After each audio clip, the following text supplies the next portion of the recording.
Heather Mckeown, your ever-loving host, and we're taping here in Newport tonight, and I'm very excited to have a whole list of people who you will love to meet. If you don't know them already, you'll know them very well after the show. We have Mika Lowell, and then we have phenomenal musical guests, and Mark Heyman, who some of you already know, and definitely if you've ever gone to high school around here, or decided you were going to watch somebody wearing a kilt down Main Street, that would be Brian McRae, two very good musical guests. Then we have Abby LeBlanc Green. Do you go by LeBlanc Green or just Green? Just Green. Oh, look, Abby Just Green, and her very good friend Ellie Brasseur, and we're going to be talking about travel with them. So it's a darn good show. No advertisings to interrupt because I have no sponsors, but if you're interested, give the station a call. And I'll guarantee you'll go out of business in about a week and a half. I'm kidding. Anyway, I'm going to introduce you now to Mark Heyman, who is a phenomenal musician, and listen up.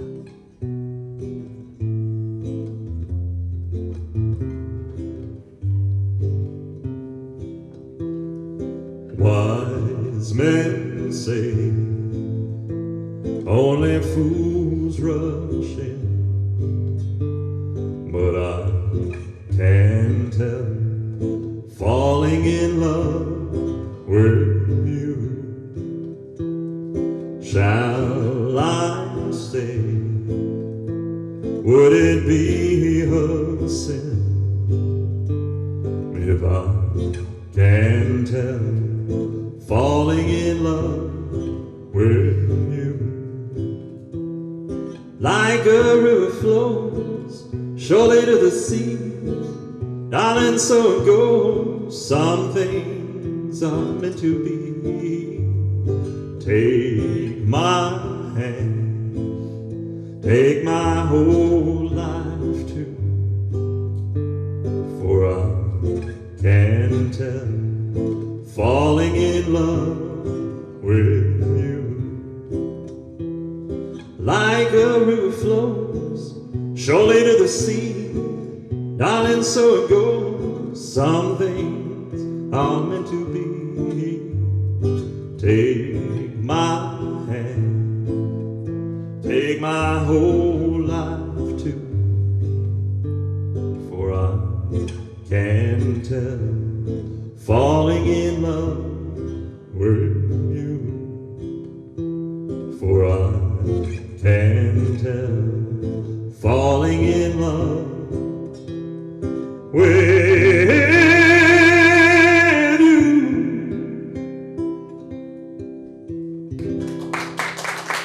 Thank you very much. Well, thank you very much, Mark.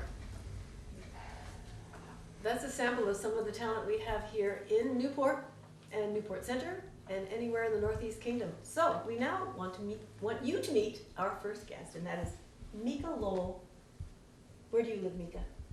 Barton, Vermont. You do? That's a long way. You came all that way just to see me tonight? No, you didn't. No, because this young lady participates in a local, is it Derby Gymnastics? It's in Derby, eh? Mm-hmm. Yeah, Derby. So you're close to me. So you really like gymnastics. Yeah, I really do. You're getting ready for competition. Yes, but first we're going to do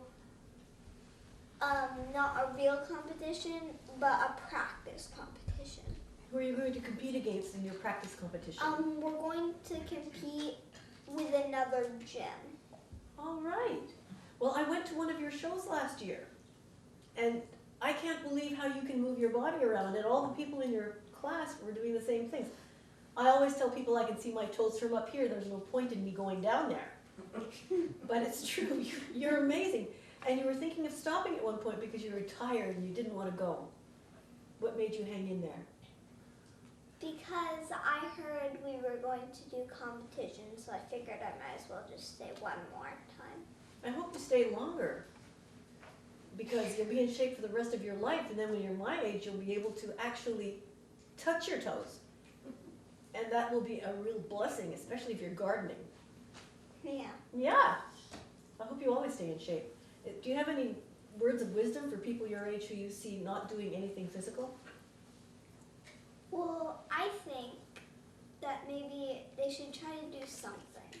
What would you recommend? Gymnastics, dance, or just doing some sort of workout. Well, I know everybody in your family does that. Everybody. But would you say that people watch too much iPad stuff? Maybe sometimes. To understate. Maybe sometimes. But you don't? I watch it sometimes. You're limited by your parents, aren't you? Yeah. We can report them. I'm kidding. I'm just kidding. But speaking of reporting, I think the young people of today are pretty amazing, especially Mika. You can learn a lot. And I was talking to your grandmother last week, and I realized that something your grandma said to me made me want to have you on my show. And that is, you started a movement at your school. Would you like to tell me about that? So, yes. My kids in my class sometimes don't listen to expectations. They're just like, Miss Warden, how do you spell this? Or interrupt her when she hasn't even finished directions. And it's just been happening for the whole entire year, and it's been getting worse, teachers have said. Well, only my teacher. So I decided I was just going to make a few gifts for her. One was made out of a paper cup. Oh? That I colored on the inside of it even, and the outside bottom. I also made something out of a paper plate. And then I got a white piece of paper and said, "It is true, you are a star teacher." And I got everyone in my class to sign their name. And did you talk to your class about their interruptions and kind of apologizing for that on the card? No. Oh, but now they'll listen to you because they obviously listen to you. Are you class president or will you be? No, I don't think we do class president. Well, I'll tell you something, and I can predict this. You will be the class president when you're in high school. And after that, what do you think you want to do? I want to be a police dog trainer. A police dog trainer? Yeah. Have you ever gone over to the barracks over here and met their dogs? The canine unit? Do it. We have a canine unit here. I know. They came here once to show me the tricks that their dogs could do. And this dog that I'm thinking of, I didn't know what breed it was. I thought it was a Weimaraner or something like that, but it was imported from, I think, Czechoslovakia. Imported. Like they couldn't find a good Vermont dog to do this job? Well, that's all right. But it's amazing. And the policeman would just, I don't know whether he uttered something or gave him a sign, but this dog could do everything. And you're never going to be bitten by one of those dogs because they're so well behaved. So go on over to the Vermont State Police Barracks or call them up and see if you can go over and see a demonstration and maybe you can apprentice a police dog trainer. That would be so great. What kind of dogs do you have? I know one's a Bernese Mountain Dog Poodle mix. Oh, what would you call that? What? A Burmese Mountain Dog Poodle mix. Yeah, Bernese Mountain Dog Poodle. Be an interesting haircut. And Bull Mastiff. Bull Mastiff. A Bull Mastiff, Yeah. bigger than you are. No, It will be, won't it? no, I think it's done growing. Oh, you see what She's happens done when, growing. that's what happens when parents take drugs. But she is 6 years old. 6, so she's fully grown. Yeah. Well, my dear Mika, will you come back and see me again on Yeah. this show? Yes. Good. I hope you've enjoyed this young lady. And when I say class president, that's not all I mean about leadership. When a young child sees an injustice or sees something that isn't right and takes action to bring a group together, that is leadership. And that's what you are, my love. Okay? So, thank you. Now, I said I was going to push you off the chair when we were finished, but I won't. I'll introduce you now to Brian McCrae, who's going to sing a Scottish ditty. He's also the president of Northeast Kingdom Television, so I have to do this. I'm kidding.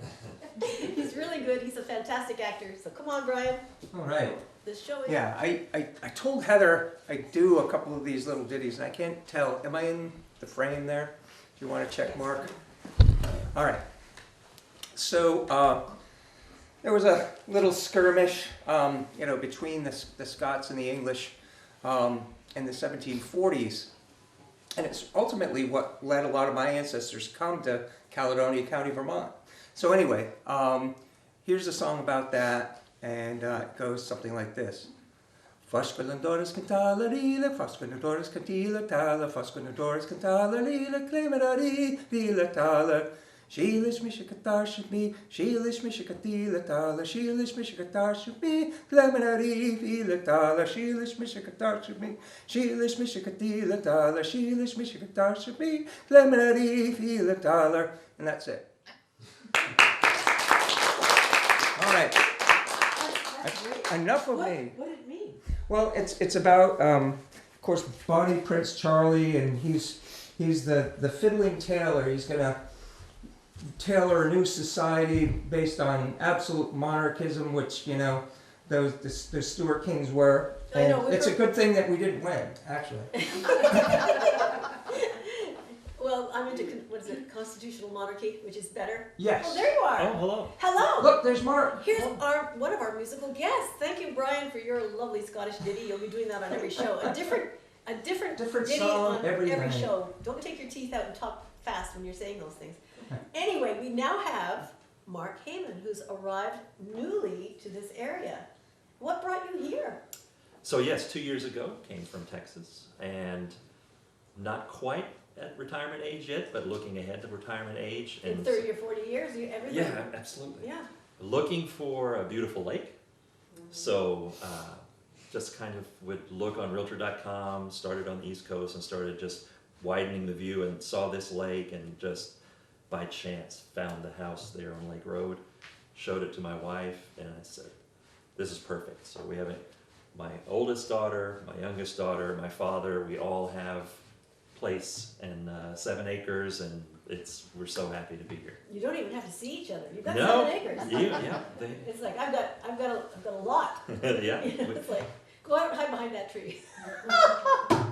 Anyway, we're glad you're here. I remember the first time I was introduced to you was on Facebook, and you were sitting very precariously, I might add, on the balcony, on a railing on your balcony, with a cowboy hat. I'm going, he's a suicidal man, because I thought you were going to fall over. Is that with the lake behind me? The lake behind you, 3,000 feet away and straight down. I went, whoa, I wonder where he's from. Anyway, and then you sang. You said, we're so glad to be here in Vermont. We're so excited to live in the Northeast Kingdom. And then I heard you singing on the Northern Star. The Northern Star, one of my favorite gigs in the area. Love it. You've got the lake, the boat, and you. And great people. Everybody I've met has just been fantastic. Yeah.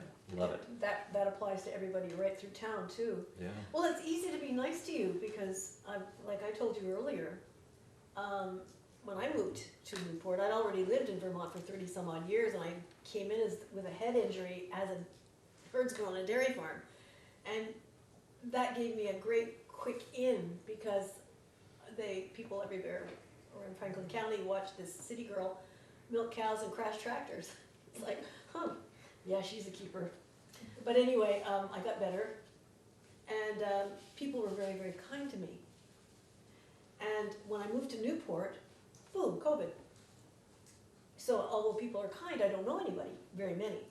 The people I have met are wonderful.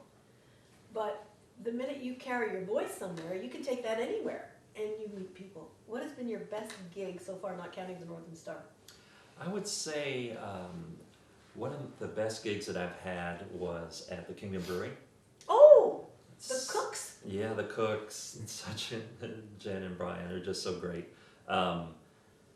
Almost every time that I play, people are dancing and just so great.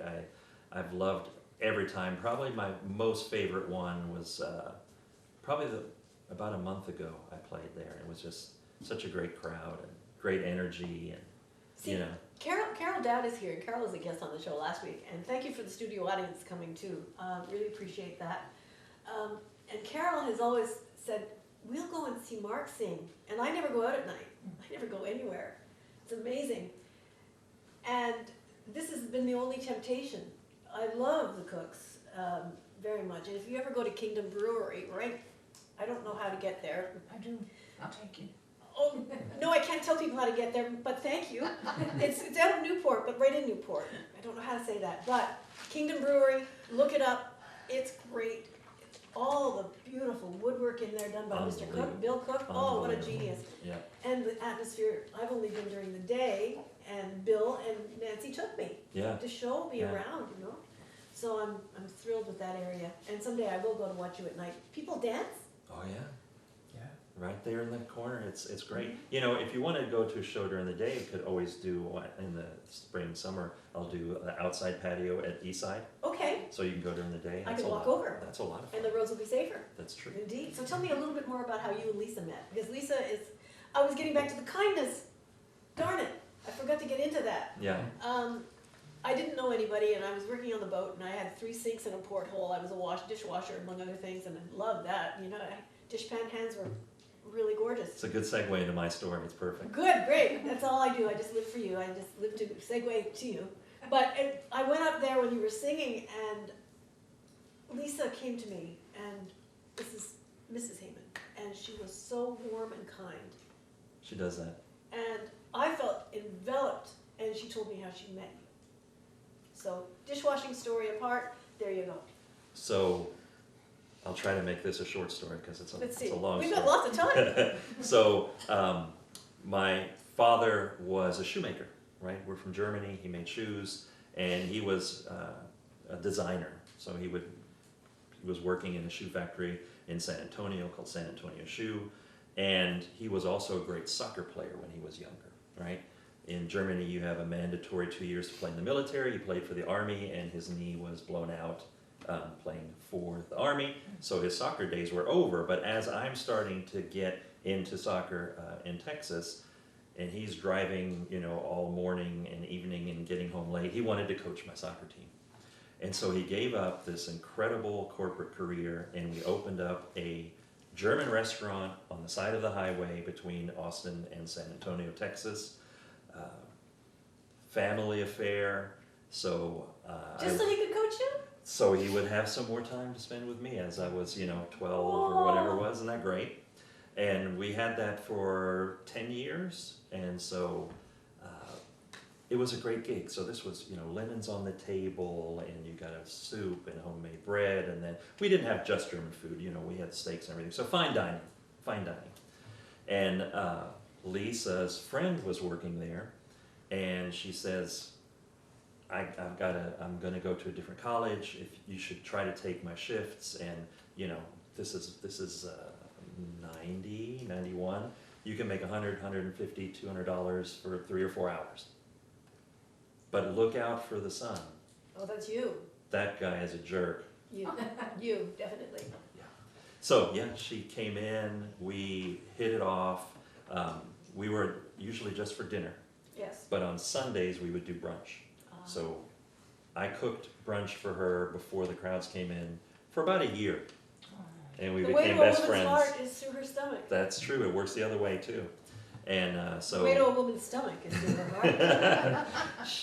we just became, which I think is, you know, we've been together 32 years, married 30 years, but we were good friends for a year first. I think it's gonna work out. Yeah, I think it is. So that's the story of working at the Log House restaurant together and growing old together since then. It's really a nice story. It's a great story. And it's not one that you hear very often. That's true. But watch out for this fellow. He's really talented, is what she should have said, right? Yeah. I think I didn't. Were you like- ever a jerk in your youth? No, I didn't hit on her or anything. So I think she's like, he's that nice. He said, and the mom is really bossy. That was my mom. Was she bossy? Yes. Was she born in November? No, October, and just 5'10", blonde hair, blue eyes, named Ursula, and it's like, why are you two sitting here? Isn't there something You need? did do something. Don't you have no? something to clean? Yeah. Yeah. So that was yeah, mom. for sure. No, we talked a little bit before because one of the songs you're going to hear this young man sing, and I can say young man because I'm so Sure. much older than you are. Yeah. But one of the songs you're going to hear this man sing will be one that was written in 1918 after the ceasefire at the front in World War II, when the German soldiers got together with the French and the British and had one day of soccer playing, toasting each other, Absolutely. and it was quite an amazing song. You will not be able to watch that song. You'll either know that you can be extremely optimistic after hearing that song, and if the song stopped in the middle, you could be optimistic about peace on earth. But then the big wigs said, "Time's up." No. Yeah. 24-hour peace, and then went back to war. Yeah, I know, but listen to that It's song. still a great story. It's a great story. My grandfather was in that war. Your My great grandfather was in that battle. And our grandparents and great grandparents were against each other. And look what we have here now. We talk about peace on earth, and it is the season. Yeah. What do you think will bring peace on earth? Well, I think it's going to be really interesting because of the last couple of years, right? So I think a lot of us were divided, separate, alone, trying to a new normal there. Because of COVID. Because of COVID. And we moved here in 2020, you remember that year? Oh. And we didn't go anywhere. We couldn't see the new area that we lived in. We really didn't do anything. My father is a little older, so we wanted to be very, very cautious. And so I think we're coming out of that. I think that everywhere that I'm going, it seems like people are happy to see old friends and family and do things again. And I think that's going to help. It's kind of a weird thought, but I think the mental health of being alone and not being able to do the things that help you through your day, right? And just binge watch shows on Netflix. I think now getting to see people again and Is more go of appreciation. places, I think people will appreciate that. I know, and I do. I do very much. There's so many things I want to see up here. Yeah. I've always been pretty isolated, to tell you the truth. People come to my house when I was self-employed, and I still am. People come to my house for my clinic. People come here for the TV show. Yeah. People come here for whatever. Yeah. I hardly ever go anywhere. And even when I was a flight attendant, I'd fly, then I'd go to the hotel. Yeah. And my entire joy was on the plane, not after. So I didn't realize I was such a hermit until COVID. Mm-hmm. Yeah. And now, even I am appreciating the fact that I can go That you somewhere can. now. Yes. Because even though I hardly ever do, I can if I want to. And if you want to. So if you have something taken away, you definitely appreciate it a little more after. Very true. That's for sure. So where will you be traveling to if you get to travel again? So we were talking about, I don't know if it's your hometown, but I have not seen Montreal yet. Oh! But I got to go to Montreal. Montreal's my hometown, which is another reason I live in Newport, because I grew up on the lake in summer. There you go. I really want to go back to France, in Germany. I still have family and friends there in Germany. We actually have, a typical European home where there's multiple floors. Yes. So we actually own an upper level of a house with some friends of ours from Texas. Berlin, oh. And yeah, so it's a little town Where is called, it's called Dambach. So it's in the Alsatian area. Ah. It's so interesting because the forest, across the forest is where my dad grew up in Pirmasens. So if you just hiked, you could probably be there in 30 minutes. If you drive, it's a whole different story. You got to drive around. It's always better to But walk. so yeah, I want to go back. Even though the Autobahn is fast, you can't get there It from is here. not so fast anymore. Because everybody else is fast. So when Everywhere I else. went, let's see, it was in September, and the Rhine was so low. So a lot of the ships couldn't transport on the Rhine, so it magnified no. the amount of trucks, right? So you're driving, like I drove up from Dambach up to my hometown in Hannover, Germany. It's 300 kilometers of trucks on the slow lane, right? So, and they regulate it pretty closely, so you can't just move over and pass. There's only areas where you're allowed to do that, right? And so they don't seem to be as powerful as they need to be. We could try to be economical. So here comes that truck, it's time to pass now, and it just slowly builds up, and there's hundreds of them that are trying to do this. So anyways, when I drove, it took about 6-7 hours. The days of just flat out, I remember 100 miles, 120 miles an hour. I wasn't driving, yeah, but you get into, I guess it was a BMW, yeah, and you can go 120 miles an hour on the Autobahn, and I mean, hello, I wasn't into that at all. it's a little scary. Well, it was for me, even though they say you learn how to drive in Montreal. That's an oxymoron. We can't drive if we're from Montreal. I'll remember that when I go. It's like, this is how you learn. you close your eyes, you put your foot to the floor, and you learn all kinds of rude hand signals, and you scream a lot. And I don't use the rude hand signals, but my kids scream when I drive. They did. I can drive, and you can show me where to go. Oh God, take the subway. Okay. Take the subway, and the public transportation up there is fantastic, which is wonderful for someone like me. Sure. And of course, I have to be walked around by the hand when I'm on the subway, or I get lost, but that's okay. My dad helped with the subway, by the way. My dad helped build that. Really? Yes. Amazing. Yeah, he did a lot of the electrical submersible pump. My dad made shoes and made schnitzels, and your dad made a subway. Electrical submersible pumps were part of the pumping out, That would be important. building something under a river. Yeah. But I know your dad just from talking with him a little bit, and he taught me how to pour beer. It's an art. In Montreal, if you pour beer, I don't drink beer, but my father was a connoisseur of that because he was a Canadian. You know, it's like they're all hosers up there. That's what they call them when you drink beer. But Mackenzie Brothers, look it up. Anyway, I was pouring it to not have the head on it. And your father stopped me on the boat and said, 9? And then he said, you must have a head or they think it's flat. I went, oh. But in Quebec, not the They don't want that? They don't want that. They want it without the froth. And the French people, it's a very French thing, my French uncles would do this, they would put salt on it to kill the froth. That's so interesting. In German glasses, they have a line that's, you know, a little bit from the top, so the beer doesn't go above that. So So you get more beer that way. well, maybe, but that line, there is no beer to be above that line. It's only the head. So you Oh. will have, you know, a couple centimeters, like almost a crown on top of the beer there. I see. Yeah. Well, the next time I go to Oktoberfest, I'll remember that. Yeah. Yeah. I was the worst flight attendant JetBlue ever had when it came to that sort of stuff. Probably hard to do at altitude. Everything was hard at Yeah. altitude. I was really good at talking to people. That But helps. a lot of people wore coffee when I was serving them. I'm That so doesn't- sorry. I'm sorry. Report yourself. Oh my God, is it on you? I'm sorry. Yeah, that doesn't help. But it wasn't. But it was fun. Anyway, we were going to talk about other things too. But I think right now, I'd kind of like to hear you sing your second song, and then I'll bring other guests on. And Sure. then if you can sing a third song at the close of the show, would you mind that? I don't mind at all. Okay. Would All you right. sing that? Would you sing the song? Bellawood? Would you Yes, please? I will. And then we're going to bring the other girls on for the next part of the show, and they can come on now. And they have to bring their own chair. I'm so sorry. We'll talk about tourism when we come on with Ellie and Abby. Let me present Mark Heyman again, singing a song that will give you optimism and bring you to tears at the same time. And ease you into the Christmas season.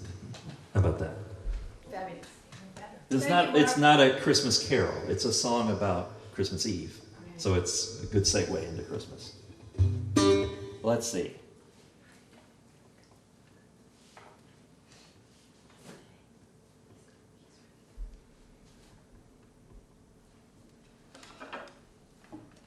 Should change the arrangement of my song, so I had to find it.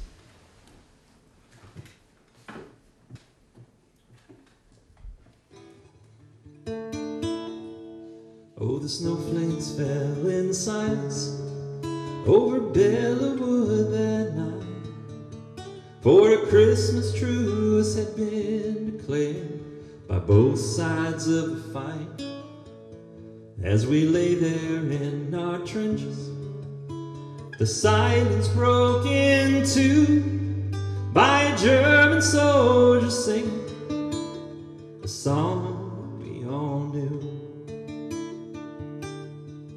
Though I did not know the language, the song was Silent Night, and I heard my buddy whisper, all is calm and all is bright. Then the fear and doubt surrounded me, 'cause I'd die if I was wrong. But I stood up in my trench and I began to sing along. Then across the frozen battlefields another voice joined in, till one by one each man became a singer of a hymn. Then I thought that I was dreaming, for right there in my sight stood the German soldier 'neath the falling flakes of white, and he raised his hand and smiled at me as if he'd seemed to say, here's hoping we both live to find a better way.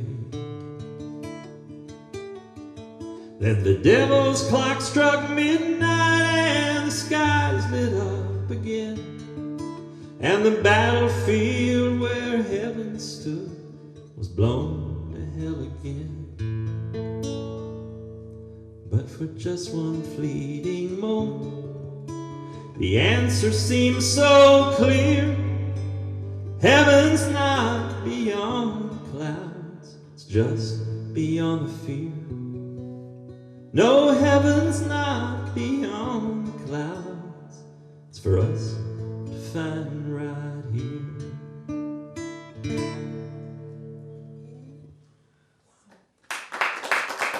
Thank you. That's Mark Hammond singing a song from World War I when there's a ceasefire on Christmas Eve. Thank you, Mark. My pleasure. We'll have to have Mark back on in every season. But now I have two lovely guests, young ones. Hello, this is Abby Green and Ellie Brasseur. Brasseur, oui? C'est Yes. un bon nom français. Je viens de Québec. Are your parents from Quebec? No, my grandparents are though. I love you. It's my home. It's very good. We're going to be talking about travel because both of these young ladies are pretty well traveled. And if you are young and you haven't seen the world and you don't know what's happening out there, you just came back. I did. Where were you? I was in New Orleans, Louisiana. What did you do there? I saw my family because I haven't seen them in a little bit. So I spent time with my family and my friends. Okay, but you parted ways with me last week. You said, I'll tell you all about Louisiana. Yeah. Well, I'll give you a minute. Now, you have been to Tennessee. Yes. Why did you go there? I have a cousin there and she just had a baby like 7 months ago. So I wouldn't say just, but That's just. yeah. So we visited her last February in Nashville, Tennessee. Did you go to any music venues? We went to a bar and they were You did? playing How live old are you? music. 13. 13. Well, you're a little late starter. Well, now you know how to pour beer because we just learned, right? Exactly. Exactly. You went to a bar, you danced there? Yes, we did. Oh, far out. It was really fun. I'll bet. Yeah. I've never been to Nashville, but I've been to Oklahoma. Not the same thing at all. Not the same thing at all. Anyway, you were going to tell me about Louisiana. Now, New Orleans is my favorite American city. Me too. So I grew up in Louisiana with my mom. Hello, Janelle. Hello. Janelle saved my life. We'll talk about that. Go ahead. Oh yeah, I heard. Thank you, Janelle. And my dad and my brother soon when he was born. I am 5 years older than him. Your brother's name is Sue? No. His name is John. Oh, John. Okay. And we grew up on a house on West Esplanade, right in the middle of Metairie, next to New Orleans. That's amazing. Yeah. What it was parish is that? Jefferson Parish. That's where you hear of all the storms. Yeah. We got a lot of hurricanes. I know. Were you there during Katrina? She was. That's how she met my dad. Really? So it wasn't all disaster, or was it? No, I moved away and met my husband now about a week or two later. You moved away because of Katrina? Yes. Well, bless your heart. Bless your heart. I went there after Katrina, and I had a very amazing experience. So I've been there a lot, but not only once since Katrina. Did you get in touch with the spirit world there? Did you feel all the things that were usually roaming around New Orleans? It's a magical place. It is. I love New Orleans a lot. I felt magic every time I was there, and in so many ways. The music on every corner. Yeah. I think my favorite time is Mardi Gras season. I've never been to Mardi Gras either. You've never been? No, It's- I live a sheltered life. I live in Newport. So Mardi Gras is a big thing normally around February and March where they have a bunch of people who get together and they prep months in advance because it's such a big thing. It's such a big part of our culture. It means Fat Tuesday or in English, Shrove Tuesday, which is the Pancake Day, because after that we have to go into Lent and give up everything. So they have a lot of companies dedicated to something called king cake, and every company preps months in advance for everything. What is it? So king cake is like, it's like this dough cakey thing with a special Louisiana made icing on top and sprinkles, and some are better than others, but. Have you ever made one? Yeah, we did. And You do too? We did. Yeah, we made one last year.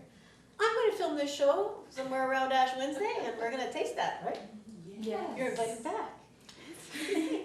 So normally they also have filling inside of these king cakes, and my favorite is cream cheese filling. Sounds marvelous. The It food is. in Louisiana is amazing. So is the seafood. It's known for its Gumbo. seafood. Oh, I had gumbo when I went. My grandma actually made it just for me. Did she? Yeah. Do you know how she threw that together? No No. help from the audience. I've got a lot of audience here, and I'm so glad people come to watch the show being taped, because it really helps us, right? Thanks, everybody. Act like you're 100 people. It's good for the station, too. We all very much appreciate it. But what do you eat when you're in Nashville? Because you wouldn't think that they would be too much into gumbo. Yeah, no. We went to this barbecue place, and that was right in the city, and it was delicious. Like, I'm pretty sure that barbecue was the best I've ever had. What did you have? What, ribs? Pulled pork sandwich. How do you get that in your mouth? I mean, I've seen pulled pork sandwiches in Austin, Texas, and I mean, I just look at it. And Yeah, it was huge. It was like that big. can you define pulled pork for our audience who might not know? It's pork that's in like shreds, and then it's marinated in barbecue sauce with onions and peppers, and it's delicious. Do you like to cook? Sometimes. It sounds like you like to cook, Yeah, I do. because that recipe just went right out of my head. So you're invited over too. I don't. Anyway, there are so many things to talk about how COVID affected you when you went to school too, because we talked about travel, but the world has become very small. It was very small for 2 years of your growth, when you would have been able to go somewhere when you were corralled and imprisoned. How did that affect you?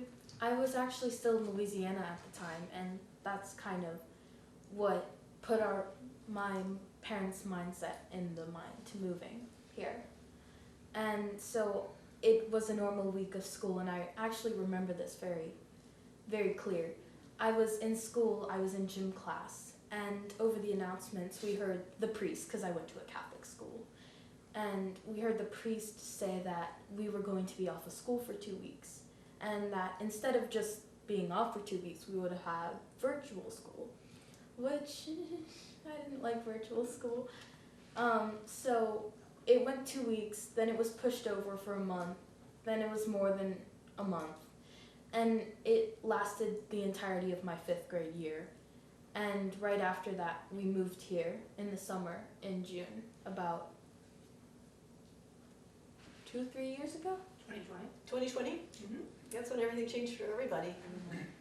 And so when I got here, I was everything was closed, so I was very lonely for the summer. But it turned out, because now I have amazing friends and a loving family here. That's really nice. And you're my neighbor. Yeah, I live right over there. I know, this is great. So how about you? You were here during COVID. Yes. How was it for you? Well, How did it affect you emotionally? I kind of went through a depressive state where I just emotionally shut down entirely, and I couldn't even get out of bed. Oh, that's bad. Yeah, and I wasn't a social person to begin with, but like losing all social contact, it just put me out of my mind. How did you cope with that? I wrote. Did you? Yes, I'm a writer. Oh! What do you like to write? I like to write fictional novels and songs. Do you Yes. sing? I mean, I do sing, but I'm not She good sings- at she it. sings really well. It's really good. Just saying. Maybe we have a accompanist here for you. What's your favorite song? My favorite song? To sing. To sing. I would say, I don't know. Well, you've got to come back and have something prepared. I'm just, come on, man. No pressure, no pressure. But next time you come, I would expect a song. Okay. Okay, I'm not bossy, just very demanding. I have understand. high expectations of you. I But would I'm set really the glad low you though. wrote, because when everybody has different coping skills, if they have any at all, they can be listening to radio, watching Netflix, calling friends on the phone, writing. Writing was mine throughout my entire life. And have you ever read Anne of Green Gables? I haven't read it, but I watched the show. Okay, same thing. Oh my God. I was 9 years old when I read Anne of Green Gables. I had a cottage over here in Cedarville on the other side of the lake. And my friend Sherry Grawl took me to the Haskell Free Library during the summer, and I would always go with her. And I took Anne of Green Gables when I was 9. Changed my life. Because that little girl Mika, where are you? You remind me of Anne of Green Gables. I told this to your grandma the other day. You're a mover and a shaker. And this girl was an orphan, and she wrote, and she made things happen with her writing, and she stood up for things. And I was raised in a Victorian society where you don't stand up for things, you sit back and let things happen and act like a lady. Anne of Green Gables didn't. She was a lady, but a good girl, but she was vocal. It changed my life. So writing, you just came onto it organically. Good for you. What do you like to write in fiction? When you say fiction, I like to write a lot of horror stories or romance. They're two very horror and different romance. genres. Well, a lot of romances can turn horribly wrong. That is true. Not that I can speak from personal experience. I'm not bitter. I'm not bitter, actually. No matter who you meet, it teaches you something, right? No matter how well it goes or how poorly it goes. I'll read your books. When are you publishing? I don't have like an exact due date because I'm not that serious into my writing. Well, I'm serious about it, but I'm not like trying to publish them yet. I don't think they're good enough. Stop. Stop right there. Only one person can express themselves like you, and it is you. So it might be better than anybody else expresses themselves in that genre for people your age. And I published a newspaper for 30 years, publishing the writings of teenagers and young adults.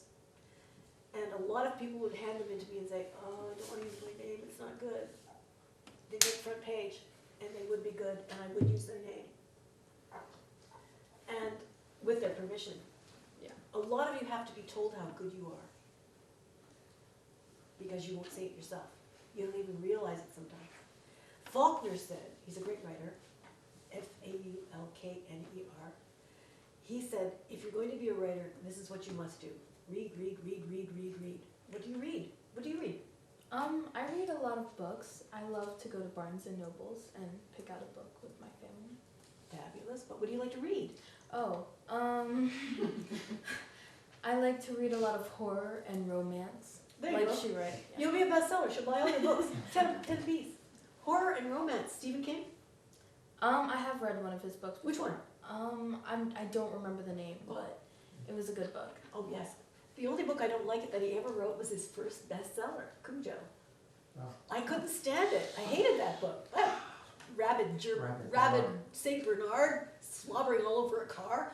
No, but after that, I've read everything he's ever done, and he's fantastic. It's always good against evil, and the best one is The Stand, if you get a chance. If you have time to read, thousands of pages, Good Against Evil, and you'll never guess who wins.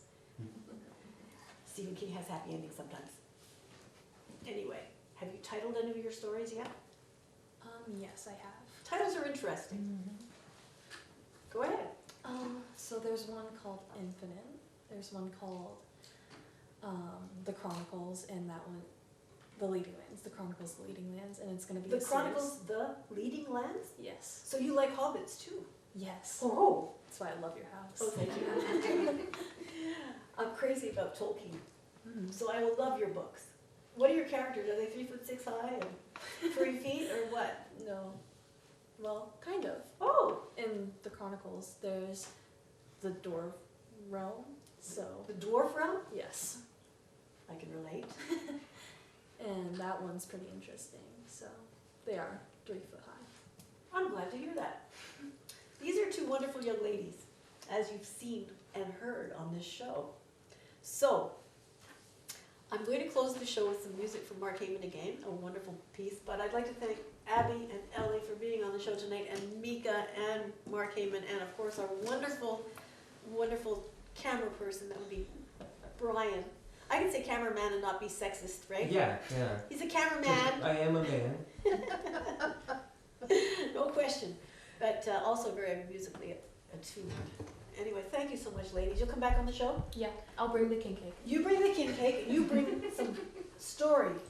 Okay. Bring a story, bring a song. I will read the story. Bring, if it's a short story, or are they long? There are short stories. I'll bring those.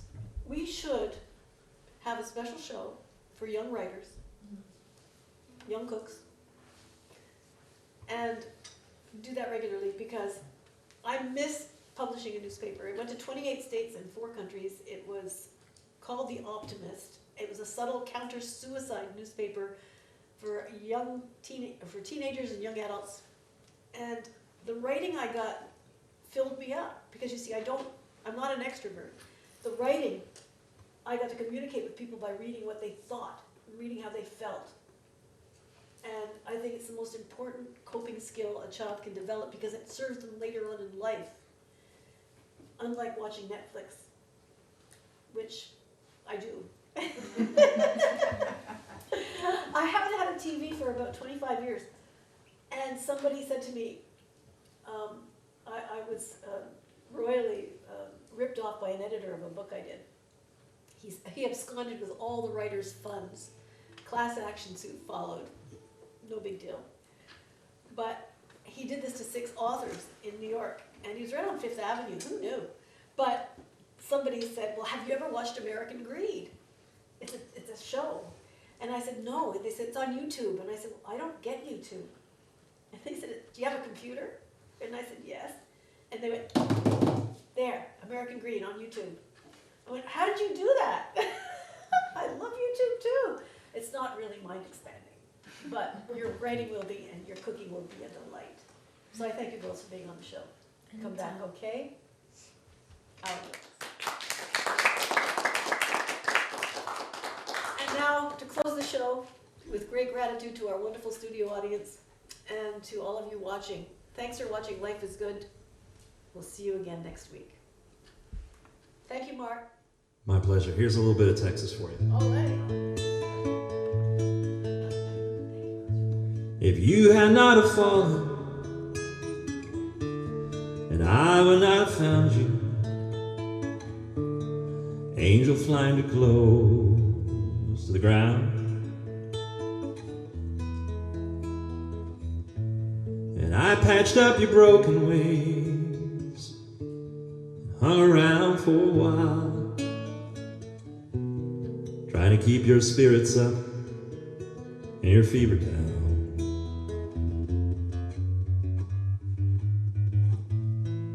And I knew someday you'd fly away,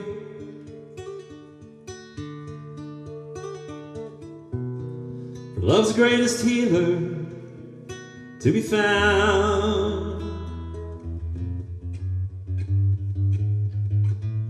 So leave me if you need to, I will still remember. Angel flying too close to the ground. Fly on, past the speed of sound.